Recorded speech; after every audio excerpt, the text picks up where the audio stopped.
Muchísimas gracias por esta invitación que nos han aceptado para oír este webinar de instalación de los sistemas mini split Linux. En nuestra agenda del día de hoy tenemos primero preparación antes de la instalación del aire acondicionado como tal, inspección y arranque y mantenimiento y algunas recomendaciones finales. Dentro de la preparación antes de la instalación, tenemos que chequear todo lo que son las precauciones, qué herramientas necesitamos y qué habilidades se necesitan también para la instalación. Dentro de las precauciones, los modelos vienen en parejas, es decir, la evaporadora y la condensadora tienen que venir en lo que se llama un set completo, es decir, que puedan tener los mismos BTU y el voltaje y los ciclos sean exactamente los mismos y el refrigerante sea el mismo, refrigerante 410A, y buscar el manual y leerlo. Yo exhorto esto porque en muchos cursos, me pasó inclusive una vez en Centroamérica, estaba dando un curso y pregunté que quiénes tenían televisor y todo el mundo levantó la mano. Eran casi 300 personas en un auditorio con puros estudiantes de refrigeración e aire acondicionado. Después les pregunté que cuántos de ellos guardaban el manual y bueno, ya las manos fueron bajando y acto seguido les pregunté que cuáles de ellos habían leído el manual y solo tres o cuatro. Y yo les confesé que yo pues había tenido más o menos la misma experiencia, que solo el manual lo abría para leerlo cuando tenía un problema. En el caso nuestro, nosotros estamos hablando ahorita de ustedes, los instaladores, los distribuidores de estos sistemas mini split, y debemos ese manual sabérnoslo, pero prácticamente de memoria. ¿Por qué? Porque el manual hay que leerlo inclusive antes de instalar y estar seguro de que todas las recomendaciones que ahí aparecen se cumplan. Es tremendamente importante tener en cuenta todo esto del manual, porque eso evitaría muchos problemas, muchas preguntas y muchas dudas. Casi todo lo que se necesita para tener una instalación exitosa está en los manuales. Así que cuando aparezca este simbolito de leer los manuales ya saben lo que significa. Primero que todo, precauciones. No se recomienda instalar los mini split en las siguientes áreas. Áreas con mucho calor, vapor, inflamables, explosivos, gas natural o gasolina explosiva. Tampoco se recomienda en áreas que tengan equipos con alta frecuencia, es decir, campos magnéticos que puedan alterar la señalización entre una unidad y otra y la operación y tarjetas que van en los equipos. Por supuesto, en las áreas costeras, si se va a instalar un aire en áreas costeras, pues deben consultar nuestro representante Leno para que le recomienden algún tipo de recubrimiento anticorrosivo, sobre todo para la unidad exterior, de manera de que no se vean afectadas por la salinidad y el deterioro tanto en el coil como en la carcasa del equipo. En áreas con maquinarias que expulsan aceite del aire, muchas veces hay mini splits instalados cuya unidad interna está dentro de un área donde hay aceite o la posibilidad de que la grasa pueda haberla en abundancia, pues tampoco es recomendable. Como tampoco se recomiendan áreas con gases vulcanizantes, son procesos que se realizan para fabricación de cauchos o trabajo con caucho. En cuanto a la seguridad eléctrica, hay una cantidad de recomendaciones que aparecen en el manual y la fuente de alimentación eléctrica se debe ajustar al valor que está en la placa de las características del equipo. Normalmente el rango de voltaje está entre 90 y 110% del voltaje listado. Y nunca debe jalarse el alambre de corriente con fuerza excesiva de manera de poderlo deteriorar o romper. Las unidades deben estar conectadas a tierra y el equipo debe estar por lo menos 1,5 metros de distancia de un área inflamable, porque es terriblemente dañino para el equipo. El equipo que venga con enchufe pues debe estar cerca y y el equipo que no tenga enchufe debe tener un breaker normalmente dos veces de la corriente nominal en el circuito. Eso aparece en las recomendaciones en los manuales, y el breaker debería ser normalmente abierto con una distancia de contacto mínima de 3 milímetros en todos sus polos. El material externo de los breakers debe ser a prueba de fuego, es decir, todo normado, por supuesto, siguiendo las recomendaciones y o normas de los códigos locales.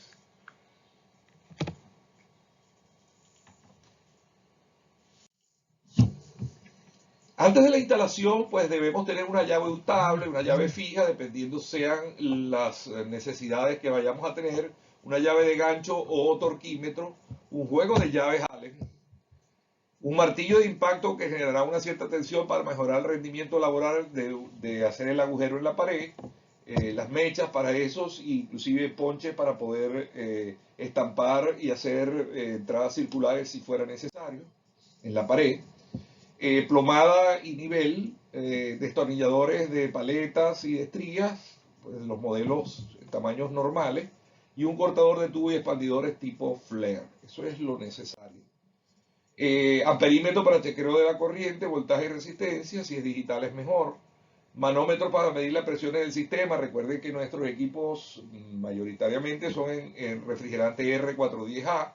Y la bomba de vacío de 2 etapas para evacuar aire en el sistema. De esto podríamos hablar mucho sobre las bombas de vacío, pero la principal recomendación es que sea primero una bomba que no haya sido utilizada con refrigerante 22. Está prohibido usarla. ¿Por qué? Porque el refrigerante 22 y su aceite, al mezclarse con el refrigerante 410 y su aceite, producen una absorción de humedad muy grande en el mismo, y por lo tanto la bomba no debe haberse usado con refrigerante 422 y debe ser solo para refrigerante 410A. Obviamente es básico e importante lo de las 2 etapas. ¿Por qué? Porque se logra un vacío mucho más rápido. Y por último, la recomendación importante es que el aceite de la bomba esté totalmente limpio, porque muchas veces hay bombas que tienen el aceite sucio y eso no ayuda a hacer un buen vacío y contamina el sistema de tuberías. Esas son recomendaciones adicionales que damos para ustedes, pues con mucho gusto, y colaborar a lo que es la instalación. Antes de la instalación, pues hay que cortar las tuberías si fuera necesario. Normalmente estos equipos, y los voy a dar esta recomendación de una vez y voy a insistir sobre este tema a lo largo de todo el webinar, que debe usarse las mangueras y las conexiones que normalmente trae el equipo. Es decir, ellos vienen con unas tuberías y una interconexión de cables que tienen un largo definido, pues tratar de no acortarlas. ¿Por qué? Porque la cantidad de gas que hay dentro del equipo condensador, más la tubería de ese diámetro, de ese largo, y la evaporadora, está calculado de manera que al romper y abrir el paso del gas a través de la condensadora, pues sea la cantidad correcta.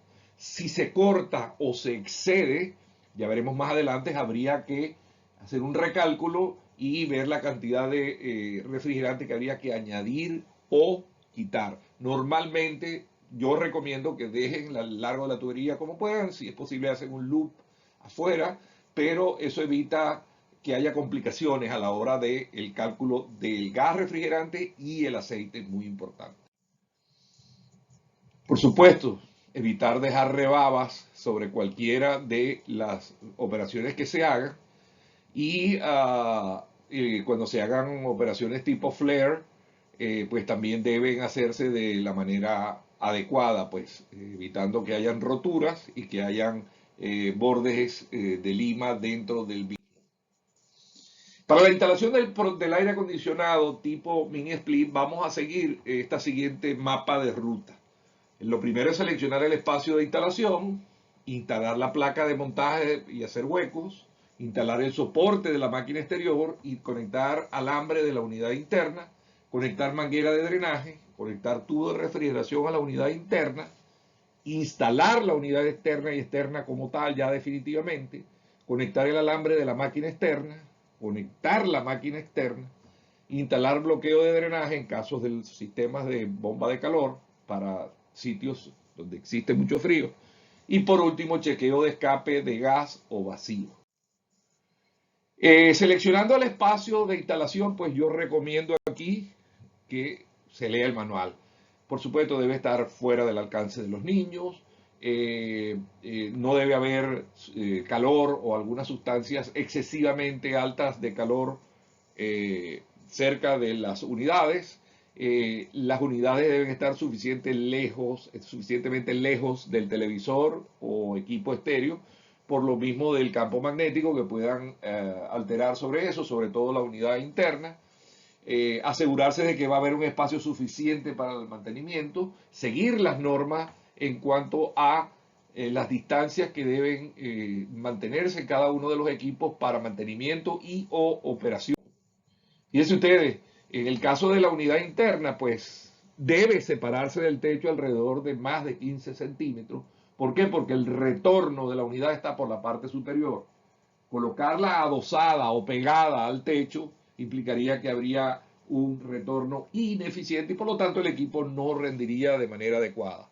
A ambos lados, pues más de 15 centímetros es suficiente, y hacia abajo o la salida lateral se estima alrededor de 2 metros 50 y 3 metros para el tiro del aparato. Por supuesto, hay locales que no tienen 3 metros, tienen 2 metros 10, pero lo que se trata es de tener una distancia lo suficientemente holgada para que el aire salga y desde el piso hasta donde esté colocada la unidad. Por supuesto, leamos el manual en estos casos. La unidad trae una pletina donde esa pletina es la que va a ir adosada a la pared para instalar la unidad interna. Esa pletina debe instalarse de manera adecuada y es llamada también en inglés un wall bracket, y de acuerdo al manual pues hay que seguir las recomendaciones, hay que tener una nivelación pues muy buena de la pletina, del sitio donde se va a colocar, calcular, dejar los 15 centímetros que dijimos del techo a donde está la unidad, ubicarla de manera adecuada y utilizar todos los tornillos, inclusive si hiciera falta colocar algo más de sujeción por el peso del aparato o por razones de seguridad, se debe calcular de manera de que pueda aguantar alrededor de unos 60 kilos, que sería lo máximo. También debemos hacer una perforación entre la unidad interna y el exterior, donde va a ser colocada la unidad externa, de manera de que a través de ella puedan circular las tuberías de conexión, las tuberías eléctricas y o el drenaje.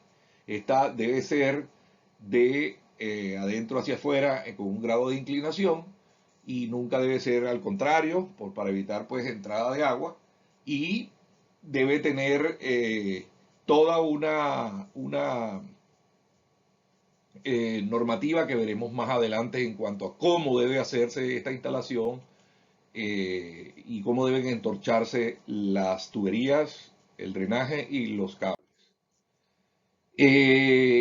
Fíjense que normalmente venden unos tubos donde a través de los cuales se pasa ese kit que llamamos pues de tubería y para donde va a ir la tubería entorchada con los cables de conexión y el drenaje, y esa inclinación normalmente se sugiere entre 5 y 10 grados de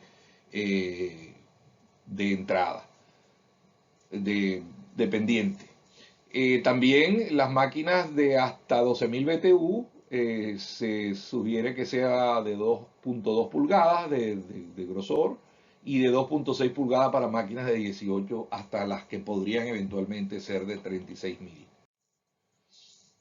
En cuanto a la unidad externa, el espacio es hacia los lados, del lado, viendo la unidad de frente, del lado izquierdo, donde no hay conexiones, alrededor de 30 centímetros, a partir de 30 centímetros, del lado derecho alrededor de 50 centímetros. El tiro debe tener más de 2 metros de largo, por lo menos libre, o que el aire pueda disiparse sin ningún problema. Puede estar instalada en un balcón, pero que a través de la rejilla pues pueda ir hacia el ambiente abierto el aire ya condensado a través de la condensadora. Y hacia arriba más de 50 centímetros. Todo esto pues aparece en el manual y lo debemos ver. También es recomendable fijar y anclar la unidad para evitar que ésta se mueva o que pueda también rodarse o puedan tocarla o moverla. Y al asegurarla hacia el piso, es recomendable colocarle unos pads o unas láminas de goma para evitar transferir vibración si así fuere necesario. Fíjese que también usted la puede poner en esas bases para colocarlas en la pared, de manera tal de que deben usarse tornillos de expansión y los soportes deberían estar calculados para 4 veces el peso de la máquina, que eso serían alrededor de unos 180 kilos. Esa es la capacidad que tendría que tener el material de la base y para el cálculo de los tornillos que se deberían usar. Esto muestra más o menos cómo sería la instalación tipo y más o menos en metros lo que máximo que podría haber entre una unidad y otra en cuanto a la altura y en cuanto al largo total de la tubería. Fíjense ustedes que eso es más o menos lo recomendable y que los equipos no estén cerca del alcance de los niños por razones de seguridad y no bloquear pasillos. Eso lo dijimos ya anteriormente. En cuanto a la conexión del alambre, pues seguir las instrucciones que aparecen en el manual y colocarla de acuerdo a los códigos de colores que dirá claramente el azul va aquí, el negro va acá, el marrón va acá y el amarillo verde va acá. Es decir, no hay ninguna pérdida. En el manual está claro, es decir, cada uno de los terminales, llámese N1, 2, 3, irán con los colores respectivos del cable que viene incluido dentro del kit de el equipo. Igualmente se puede cambiar la posición del tubo de drenaje, usted la puede cambiar de hacia la derecha o hacia la izquierda y lo que simplemente hay que quitar el tapón de un sitio y ponerlo en el lado donde no se va a usar y de allí conectar directamente la tubería. ¿Okay? El tapón se quita, se coloca donde no se va a usar para que el agua no se riegue y se hace la conexión de la tubería de drenaje correspondiente. También hay que alinear la boquilla a la cara piramidal del conector de la válvula, apretar la tuerca de conexión y todo esto deberá hacerse apretando de manera de que no haya un apretamiento excesivo y pueda causarse una fuga por ese motivo o una rotura de la misma tubería. Para eso, pues en el manual también aparece, si usted tiene un torquímetro, puede lograr apretar hasta cierta intensidad o fuerza de manera de que quede bien asegurado, pero evitando que quede demasiado apretado para que puedan haber fugas de refrigerante o roturas. Aquí están las recomendaciones del torquímetro, diámetros de tuberías de 1/4 hasta 3/4, cuánto debe apretarse en el caso de las conexiones tipo abocardadas o flare. Añadir refrigerante, bueno, lo que dijimos anteriormente, el tubo estándar es de 5 metros, pero si se excede esa cantidad, pues entonces hay que considerar una cantidad de refrigerante adicional por cada X cantidad de metros y una cantidad adicional de aceite por cada metro. Esto también aparece en el manual. Luego se entorchan o se hacen a través de, se aprietan o se entorchan en un envolvente con una cinta que viene dentro de la misma unidad las dos tuberías de líquido y de gas, los cables eléctricos y la tubería de drenaje, siempre teniendo la tubería de drenaje por debajo de las tuberías de gas. Y la salida de agua de la manguera debe ser vertical y suspendida, no debe sumergirse en agua. Luego fijamos la unidad interior y la ruta de la tubería a través de la pared. Muchas veces hay gente que esconde eso a través de unos cobertores plásticos que venden para evitar que se vea de esa manera como aparece ahí en la gráfica. Y debemos sellar todas las perforaciones y huecos que hagamos en la pared de manera efectiva para que no haya intercambio de aire y por ende de polvo. En la máquina externa, pues y también asegurarla, como dijimos anteriormente, colocarla de una manera adecuada y sobre todo, en la unidad externa hay que tener mucho cuidado con lo que es seguridad, prevención y caída y lo que es la vibración, el rendimiento, evitar obstrucciones y ruidos. Ya de eso lo hablamos anteriormente. Igualmente, vamos a seguir conectando la unidad condensadora con los códigos de colores. Pues cada color está explicado dentro del manual, tanto la tubería, los cables que vienen para la acometida del suministro de fuerza, como los cables de control que vienen de la unidad evaporadora, se colocan con los códigos de colores en los terminales que indiquen los manuales correspondientes.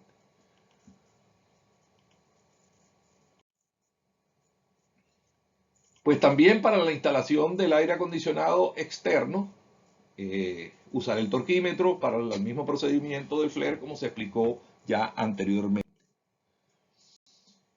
El condensado puede descargarse a través de una tubería de descarga, pero eso es la unidad externa, pero hay unos orificios que aparecen debajo para drenar en caso de que haya algún congelamiento. Pues en este caso, si vamos a hacer una instalación tipo bomba de calor o heat pump, debemos colocar unos tapones de drenaje que vienen incluidos en los huecos y perforaciones tal y cual como se indica en el manual. Pues viene el chequeo de escape de gas con bomba de vacío, hay que abrir la válvula para hacer el vacío correspondiente. La bomba debe tener mínimo 3 pies cúbicos por minuto y ser una bomba de 2 etapas. Hacer la bomba de vacío en el tiempo correspondiente hasta que se llegue alrededor de menos 20 miliPA, que sería un vacío ya, digamos, bastante bueno. Entre mejor vacío, mejor. Y observar la presión del manifold de 15 a 20 minutos a ver si regresa más de 0.08 MPa, para ver si hay un escape, y si no, pues se hace ya el vacío de manera exitosa. Esta operación de vacío es la operación tradicional de vacío. Recuerden las condiciones de la bomba de vacío que debemos tener, y obviamente las tuberías deben estar libres de cualquier polvo, grasa o cualquier tipo de contaminante que lo hubiere dentro de ellas o dentro de los equipos. Pues una vez que ya se termina de hacer todo el vacío, se chequea el escape de gas. Aquí, como lo dijimos anteriormente, hay que monitorear el vacío a ver si cambia durante un tiempo determinado, como lo dijimos anteriormente, y aparece en los manuales, y de esa forma pues ya tener un vacío exitoso. Cuando se purga la tubería, el nitrógeno es una necesidad cuando se suelda. No usar nunca oxígeno. Y eh, hay que utilizar una válvula de regulación, y la presión de nitrógeno debería de ser, eso es para soldar con nitrógeno, alrededor de 5 kilogramos por centímetro cuadrado de presión. Se debe cargar nitrógeno en la tubería durante 1 minuto para permitir que la suciedad y el agua se desprendan, es decir, hacer todo un barrido y repetirla alrededor de 3 veces, y tubo por tubo hay que hacerlo, no se ponen 2 o 3 tubos al mismo tiempo conectados a la fuente de nitrógeno. En cuanto al chequeo de escape, se hace un chequeo visual, y después del chequeo visual, pues es conveniente hacer un chequeo con un detector ya un poco más profesional, porque muchas veces la simple prueba de la pompa de jabón que hacemos no es suficiente, porque hay fugas mucho menores que son detectadas a través de instrumentos profesionales, los cuales recomendamos ampliamente.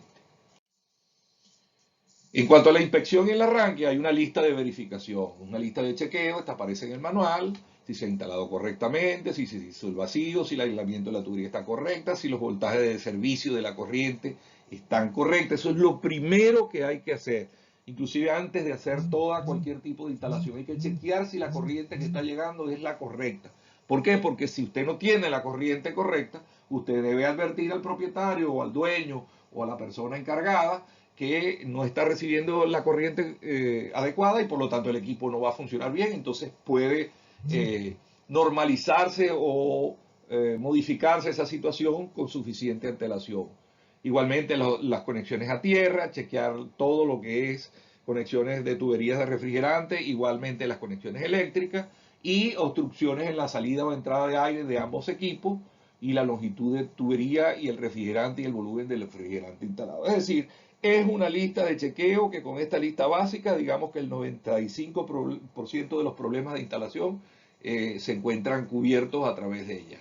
Deben seguirla, está en el manual, y es algo que deben tomarlo muy seriamente al momento de la inspección ya final para el arranque. En la preparación, asegurar de hacer una instalación adecuada por los procesos anteriores, Y para el chequeo de arranque, abrir el panel frontal del evaporador para introducir una copa de agua despacio al evaporador, es decir, para ver si el drenaje está funcionando adecuadamente. Se echa una cantidad de agua y se ve si el agua rueda a través del drenaje de una manera adecuada o no hay fugas o derrames de agua en la unidad interna, que es algo muy desagradable y que no es adecuado para el funcionamiento del equipo.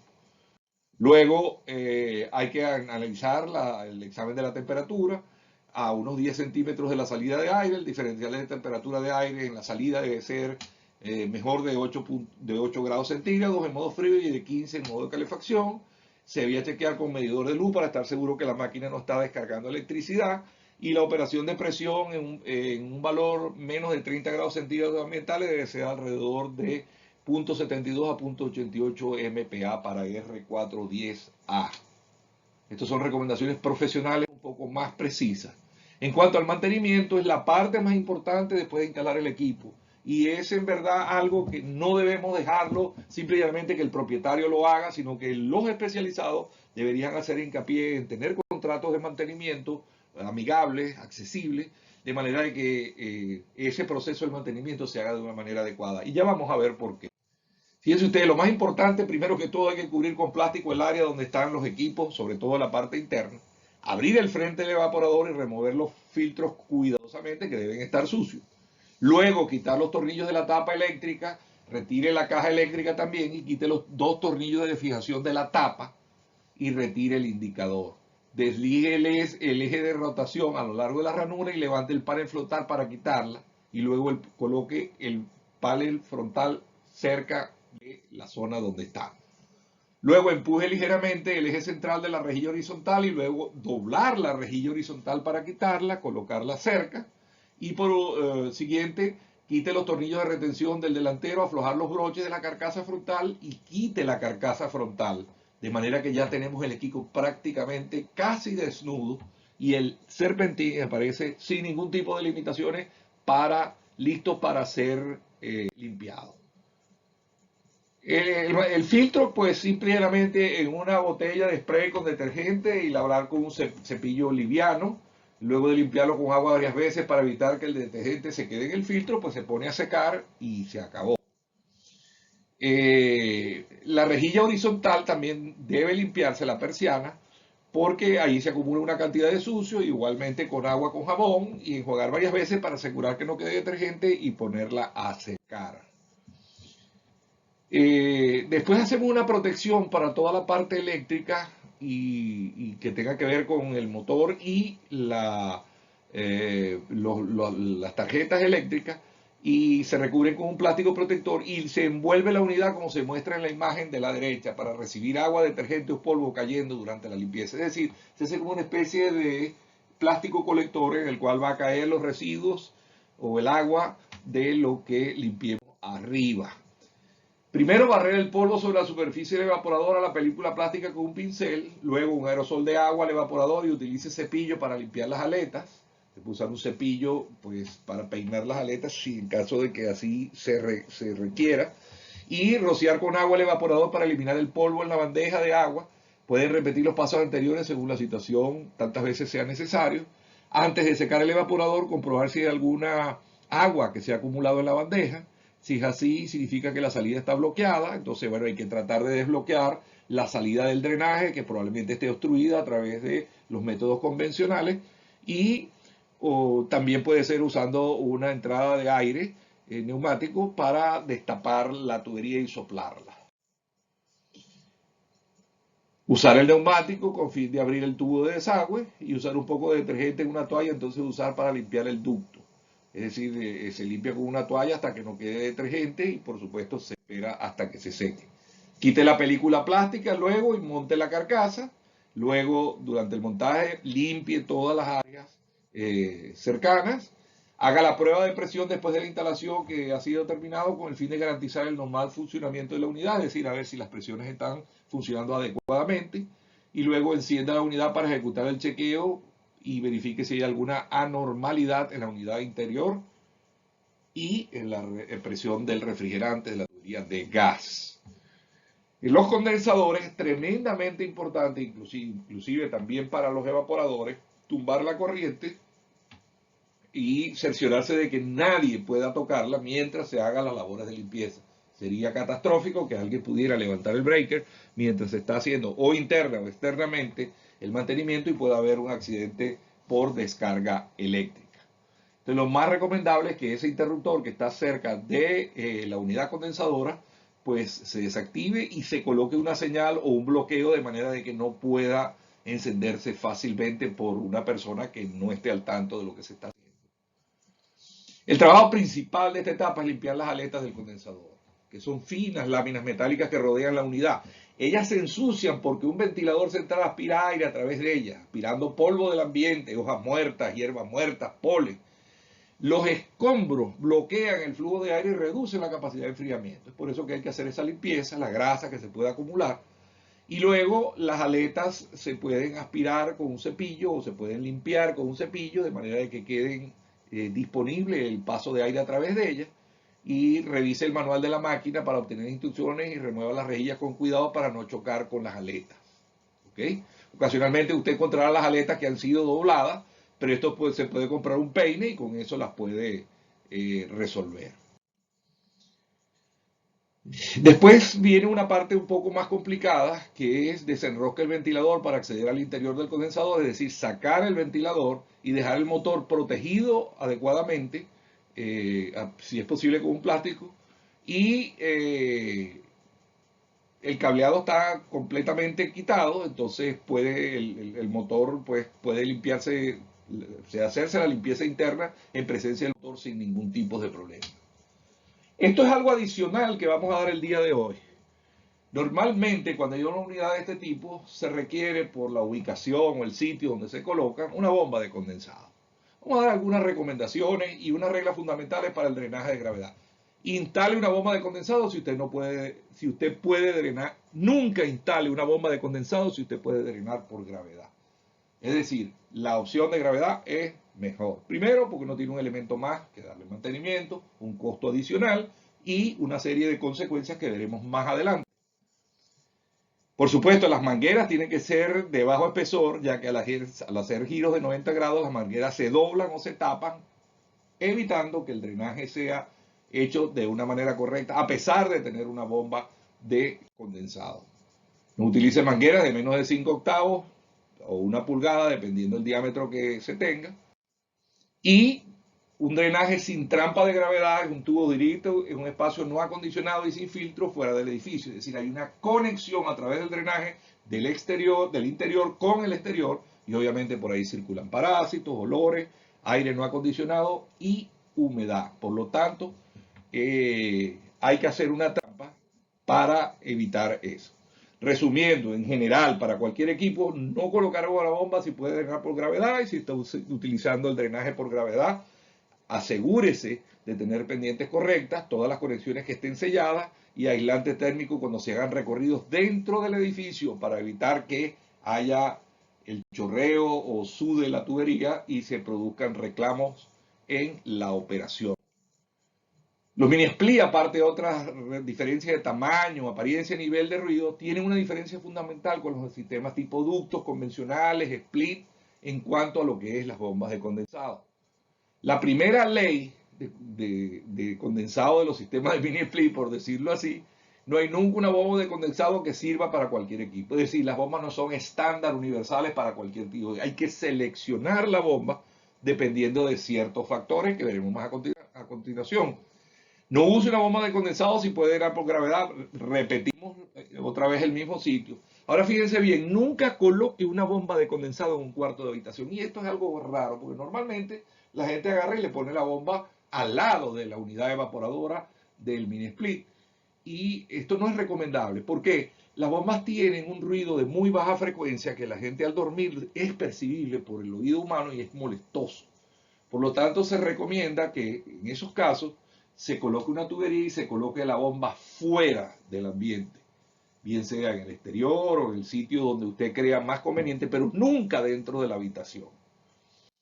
Y mucho menos si es una habitación de hotel, porque un hotel es un sitio ya más calmado, donde hay una cantidad de ruido es mínima, entonces se nota con mucho más insistencia ese ruido de muy baja frecuencia. Esto es algo que muy poca gente conoce, pero que realmente es algo tremendamente importante. Una vez que se ha determinado que la bomba de condensado es lo único que usted necesita, ¿por qué? Porque no hay forma de hacerlo por gravedad, hay que seleccionar, instalar y cablear la bomba de manera adecuada, arrancarla de una manera adecuada, instalar un switch auxiliar sobre el nivel de la bandeja como respaldo, es decir, un switch para evitar un sobreflujo. Eso es en caso de que la bomba no pueda funcionar. Acuérdense que aquí no vamos a tener gravedad, sino que se va a usar una bomba. Y entonces el switch o liquid switch o limit switch o interruptor de nivel parará la bomba y parará el equipo en caso de que la bandeja se rebose. Hay unos principios básicos y lo vamos a decir rápidamente ya para finalizar de esta forma que se llaman Darasi. Primero, desempeño, apariencia, ruido, acceso para mantenimiento, confiabilidad, instalación de manera fácil. Desempeño, el tamaño de la bomba debe seleccionarse para manejar la cantidad de drenaje producida por el evaporador bajo las condiciones más desfavorables. La bomba debe ser capaz de manejar el flujo rápidamente y eficientemente y estable. Apariencia, la apariencia de la instalación de la bomba con sus conexiones eléctricas y de drenaje deben ser consistentes o armónicas con la decoración y el mini split. Cuando la bomba se coloque con una protección, esta no garantiza que se oculten las conexiones. Esto es muy importante también. El ruido, como lo dijimos anteriormente, evitar de que sea percibido por el propietario usuario. Acceso para mantenimiento. Todas las bombas de condensado para mini split tienen un filtro que requiere limpieza por lo menos una vez al mes. Si ese filtro no es limpiado, puede correrse el riesgo de que la unidad se rebose o el equipo quede fuera de mantenimiento. Confiabilidad, no instale una bomba limitada de capacidad, ponga una bomba adecuada y calcúlela de acuerdo a lo que el fabricante de las bombas recomiende, es decir, la cantidad de agua que va a ser removida por hora del equipo, dependiendo de la capacidad y el desempeño que tenga en cuanto a las temperaturas a las que esté trabajando. Instalación de manera fácil. La bomba de condensado debe ser de fácil instalación con el mínimo de inconveniente y modificaciones para la bomba o el evaporador y para el mantenimiento. Hablando del lenguaje de las bombas de condensado, usted tiene que hablar de caudal, que es el volumen de agua a remover por hora, y tiene que calcularlo. La altura de succión, la distancia entre el recipiente de la bomba en pies, aplica para bombas divididas. Cabezal de presión, distancia vertical de la bomba es capaz de mover el agua en pies, y la distancia horizontal que debe recorrer. Esos son los factores que deben usarse para seleccionar una bomba de condensado. Y fíjense que aquí explico lo que es la altura de succión y el cabezal de presión. Cabezal de presión lo que está debajo, altura de succión lo que está por arriba, cuando succione de arriba hacia abajo. La unidad evaporadora produce entre 0.13 a 0.2 galones americanos por hora por cada 3.500 BTU. Por lo tanto, si usted tiene una unidad de 35.000 BTU, digamos, serían 35.000 entre 3.500, da 10. 10 por 0,2 galones daría 2 galones por hora. Esta sería más o menos una tabla de escogencia para las bombas, la altura vertical de descarga y luego tiene el largo total de tubería, pues usted busca allí y le da la cantidad de galones por hora que es capaz, dependiendo de una altura de succión de 0, de 3,3 pies o 1 metro o de 2 metros, pues entonces usted puede encontrar ahí el modelo o tamaño de bomba requerida. Esta es una información adicional, nosotros no suministramos las bombas, pero es algo con lo que estamos tratando de contribuir a que se haga una mejor instalación y se logre un mejor mantenimiento y operación. Estamos muy agradecidos por la receptividad que hemos tenido en estos webinars y quiero que estén por favor muy pendientes porque vamos a estar en estos días haciendo mucha énfasis en darles la mayor cantidad de información para que puedan ampliar sus conocimientos y hacer instalaciones, mantenimiento y operación de una manera adecuada. Muchísimas gracias por su asistencia.